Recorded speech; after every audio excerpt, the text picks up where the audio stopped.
the right decision this evening. Dr. David Clark. Mr. Speaker, some senior colleagues I respect greatly have requested I consider seeking a call on this contentious bill, and having given the matter thought, I now stand in the House to speak my truth on this matter. Many of you following this debate will know that I am a Presbyterian minister. I've been a part of similar debates in the Church in recent decades. But in this House, I do not formally represent the Church. I represent Dunedin North, and in this debate, my own conscience. Across the Church, as across society, there are many views on the issues of sexuality and marriage. Like all MPs, I have been lobbied heavily by people on both sides of the argument. I want to relate a couple of stories that have come to me through that experience. The first is of an elderly gay man, a friend of mine, who petitioned me not to support this legislation because, in his view, he fought for civil unions. He fought for equality before the law, and he got it. He didn't want the heterosexual baggage of property rights and other history that is associated with marriage.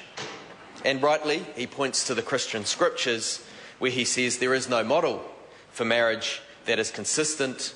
What we have in the Old Testament is largely polygamy, and there is an absence of advice, certainly from Jesus in the New Testament, on the topic of marriage. I suspect he would say, and would be of the view, that marriage is frequently paraded in the media by those who claim a Christian viewpoint as really a thinly veiled defence of Victorian morality. A second person who petitioned me against supporting this was a young pastor from a church in my electorate who was very genuinely concerned by some research he had read that suggested that children who grow up raised by parents who are not their biological parents are likely to be worse off and have worse life outcomes. He was very serious and genuine in his concerns. I also received many voices in favour of this legislation, and particularly from younger members of the gay, lesbian, bi and transgender community. And many people in that community can simply not understand what the fuss is about. And I think also of gay and lesbian couples I know who are fantastic parents of fantastic children. Personally, I would prefer a model like the German one, where civil unions are conducted by the state for all couples, and marriages are carried out outside the state's grasp for religious or other reasons. But that's not what's on offer here. I've been persuaded in this debate by two things in particular. Marriage is to most people a secular term, certainly for younger folk. And I know, for example, in the Presbyterian Church, where I was trained and have practiced, that marriage was never regarded as a sacrament. That's why Presbyterian ministers were amongst the first in New Zealand to conduct garden weddings.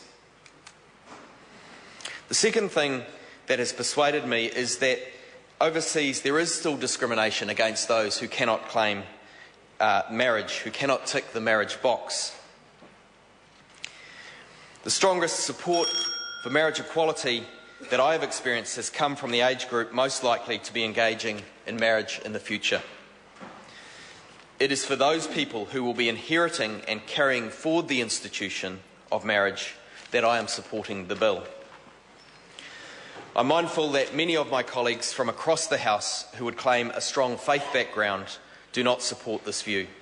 I am respectful of their beliefs, and while I know that they have carefully and prayerfully examined their own consciences, I'm mindful that they may come to a different view to me.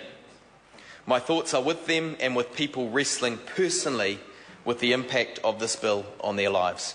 Thank you, Mr. Speaker. Dr. Paul Hutchison. Speaker, from the outset,